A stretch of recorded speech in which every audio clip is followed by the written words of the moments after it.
Hi, everyone. I'm Katie McLean, and I'm the CEO of Tusk Hub. And welcome to our video series called The Growth Movement.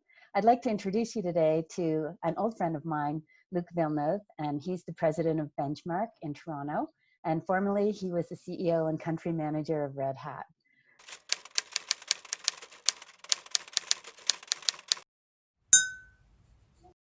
Luc, it's lovely to have you here today. Can you just give me a brief summary of who you are as a person and as a established leader in the tech community? Oh, it's hard to believe, Katie, that it's been 37 years already that I've been working in the IT industry. Spent about 10 years in Montreal, in the last 25 years in GTA Toronto area. So it's been an amazing. The industry has given me a lot over the years. I've learned a lot, and I think I've been giving back a lot for the last few years as well. And with my diversity initiatives and my trying to be very a big sponsor of different culture and so forth. I'm also involved into non-profitable board for them. So I'm giving back to what I've received over the years. And I'm so amazed to have my two children, now adult, 28, 27 years old, Jean-Philippe and Stefania, that have pursued the IT career as well. So they're right behind me and pushing me even further. in That's some, amazing. been a Well, lot of fun. you're a leader in many ways, obviously, as a parent and as a business leader as well. That's incredible. And I'd just like to mention what a big difference you've made to women in technology with all of your initiatives. I certainly have been a beneficiary of that over the years, and your willingness to help people when they need help, and to sort of advocate for women in the business community as well. Thank you. So tell me about, like, speaking of relationships, and we've known each other a very long time. Tell me about the importance of relationships as a leader in technology. I think, first of all, you only have one thing in life that it matters is your reputation. And if you think about it, is you behave in a one way, you act in one way, and you have to be consistent along the way. So to me as a leader, when I joined different company, first things I had to have a vision to I always took roles to grow the company. Was never really anything else than that. Was always a growth mandate I've had. So having a clear vision, a clear purpose is very important, and be consistent how you deliver that message and that vision to the team, and willing to adjust along the way and adapt to key market triggers like we have these days with COVID-19. And I think I've been able to adapt myself along the way very well and be able to bring a sense of purpose to my team along the way. That's amazing. Purpose is pretty much my favorite word. So with obstacles, you talked about COVID-19, but can you give some advice to our growth movement community about how you deal with sort of, things that can get in the way? Yeah. Yeah. Well, first, there is always, when you come into a company, there's always distractor. People wonder why you get the job or why you're there, and people don't really understand. Sometimes because I don't speak English as well because I'm French.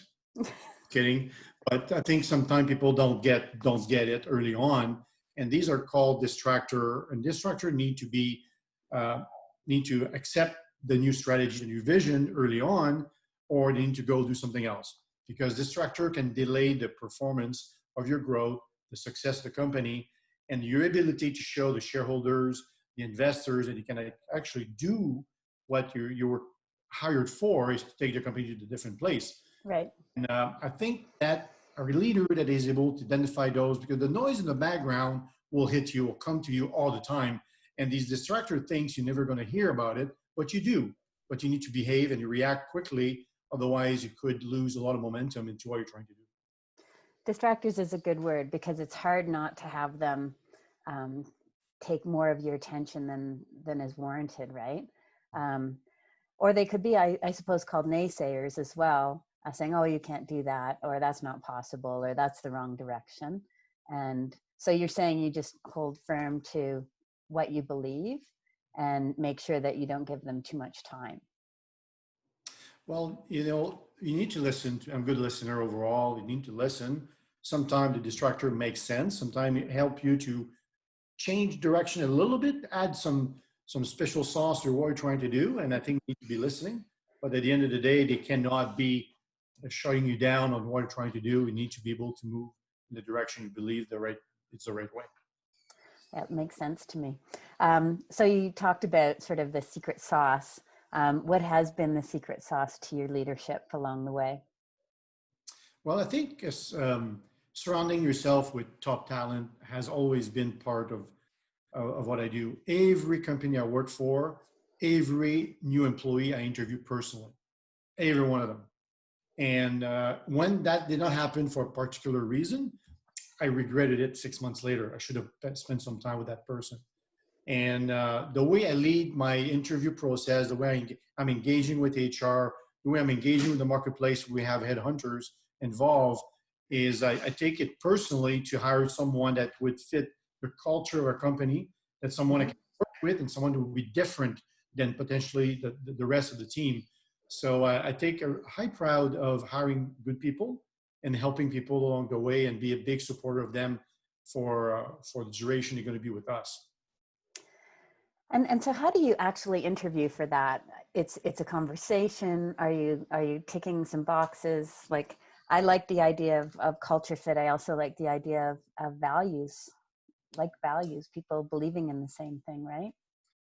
Well, the last 10 years, I tried to target the market I'm trying to hire for, and I want a person to have good knowledge of those customer and Mm-hmm. market. So very targeted. And then you have a bank of customers or candidates, and you try to pick up the best. I get 3 or 4 people to interview, get feedback from everybody.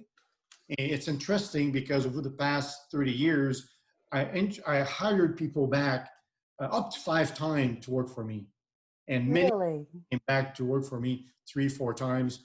And I would say there's probably 15 or 20 people like that in my network that kept reaching out after a period of time and come to work. And they were successful before. I knew I can count on them to be successful in the future. Mm-hmm. And it's been a great journey to assist them, help them, and they help me.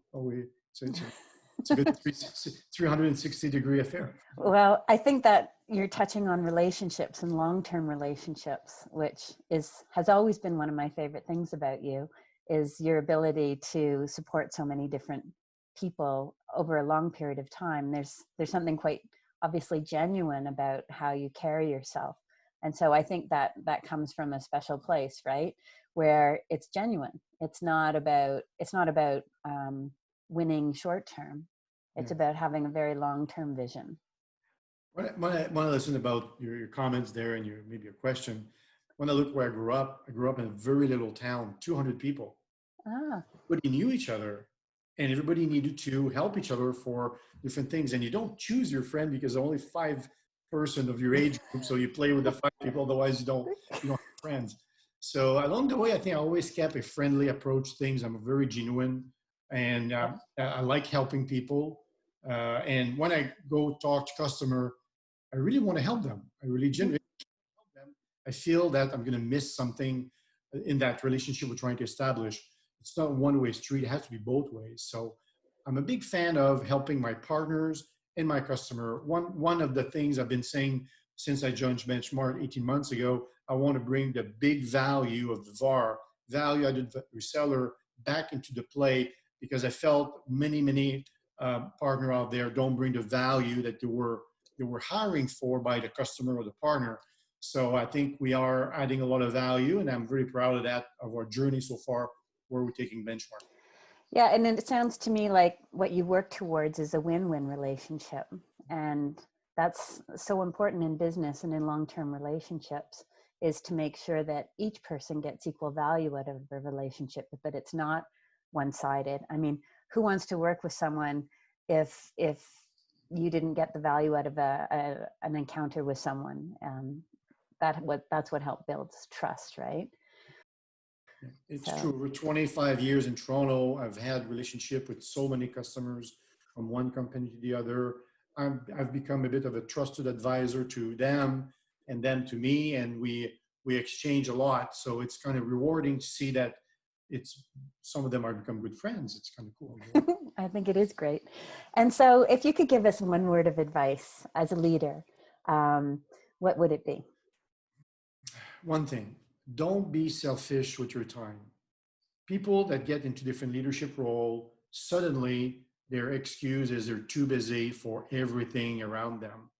And I promise myself to return every phone calls every day, every email every day. I get too many LinkedIn requests, so I can't respond to all of them every day, but I try to anyway. But I think don't be selfish for your time, your people, your partners, your customers, and the people around you in the industry. So there's a lot of people that have reached out to me over the years for different opportunity in the marketplace, and I share my time with them, try to help them as much as I can. And that's what I'm saying. Don't be selfish with your time. I love that advice. I mean, obviously you're such a people person, but giving of your time is never forgotten, right? Over periods of time. If I think about you and I, there's probably a gap of about 15 years where we didn't connect at all. And out of the blue, I reached out to you, and yeah, I got that same day response, and we set up our first lunch, in such a long time, and it was like we didn't have those 15 years apart, right? We picked up, learned what each other's careers had been about, and carried on from there. So Luc, thank you very much for spending time with us today. Your leadership insight is quite valuable to us and aligns with what we're thinking of for the growth movement, and putting people first in companies before revenue, but also having the ability to grow by doing that. So thanks Thank you, again. Katie. Okay. Appreciate it very much. Have a great weekend. Bye bye. Thank you.